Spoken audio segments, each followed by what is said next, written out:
Hello everyone, welcome back to the Northwestern Central Railroad. Hope y'all doing good today. Yeah, the previous video after the newest one that I posted, y'all already saw the major controversy with the new catalog that just came out for Lionel's 125th anniversary. I do admit it's not the best catalog, but you know, I've seen worse. But it's definitely one of the worst. But they just released some HO stuff, and not really too much in the HO myself, but I might as well give them my due diligence on it. So we're looking at, I think these are Berkshires.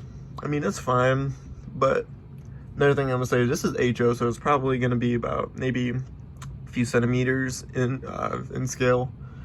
And I don't think anyone's gonna be spending $750 on this. Whatever this look sound is in the top right hand corner, no idea what that is.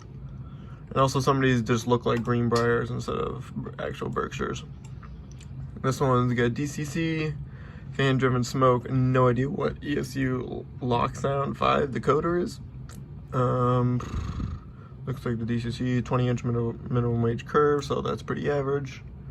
But still, these prices, man, I'm just gonna keep going back to what I was saying earlier. These prices are just crazy. Now, I will admit, some of the designs here are pretty cool. You got your 765 for fan service, and the modern blue and silver 777 for I believe they did that 2 years ago or something. And then you gotta have your Polar Express reference with your Pierre Marquette Total 25 and whatever that one down is there. Never heard of it. But what's interesting is that for all these inches, they have two different price tags. They got one with DCC and you got another one with sound.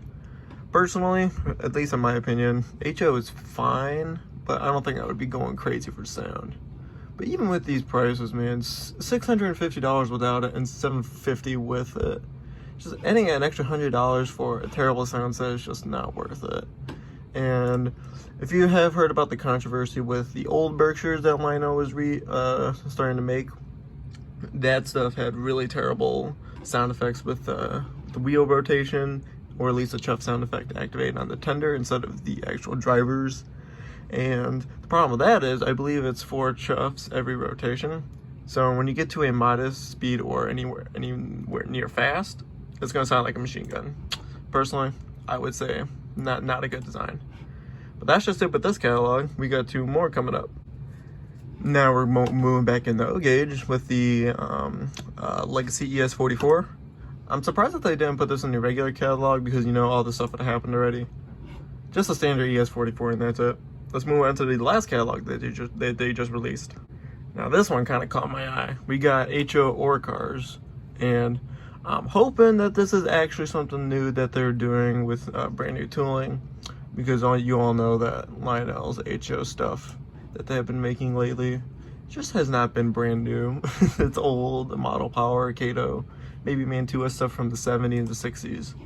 And you've seen my video before a while, I think it was a few years ago, that I did a review on a Lionel 2-bay hopper, which was, I believe, a Marx design from ye olde times, and I didn't really like it. And these prices here are just, they're rough. $50 for one. Let's get a 1 HO ore car. And keep in mind, these are pretty small, probably about maybe this length or so. Nothing too major. But then you get a 4-pack. And even though they have all different numbers, $200. Who is buying this stuff for $200? Especially HO. That stuff is really tiny. I tried getting into HO, but the problem with that is just these prices, man. They're just way too crazy. Like, if I'm gonna spend some money on some rolling stock, you better know that I'm gonna be spending less than $5 per car because of how small this stuff is. And you know, that's it. And there are some interesting road names here. I do like Conrail. Just one with the actual logo on it, not with just CR, because that's not recognizable at all. Undecorated stuff, that could be for people who want to do some extra weathering to it. I can see that happening. It's pretty logistical. Oh, whoop. And then you got your Penn Central. I think the Penn Central one's pretty cool because you don't really see a lot of railroad or whatever companies doing stuff for Penn Central these days. Then you got your normal Pennsylvania stuff, yada yada yada. Y'all get this trick. And just these prices, man, they're just way too heavy. the $50 doesn't matter what it is. Like, I can get a lot of maybe 10 or 15 cars. Now that would be like older Bachmann or Tyco from like the 70s and 60s. Even then, that stuff would be pretty nice with the little weird horn hook couplers, not the scale coupler or whatever, the easy make couplers that they call it these days, or the KD style. Even then, like, I could get 15 of those for probably about the price of this one car.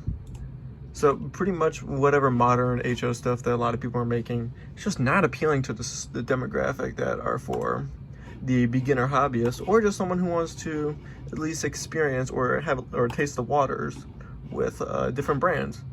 This is definitely not the brand to start with for HO, because I feel like that this modern stuff is terrible. Now, if you really want to go for Lionel HO, I would recommend their Olders take at the brand. That was probably around maybe 1955 to 1960. That stuff was actually pretty good. It was really durable, and even though it's not really too much on the market, there are definitely some pretty nice items on there.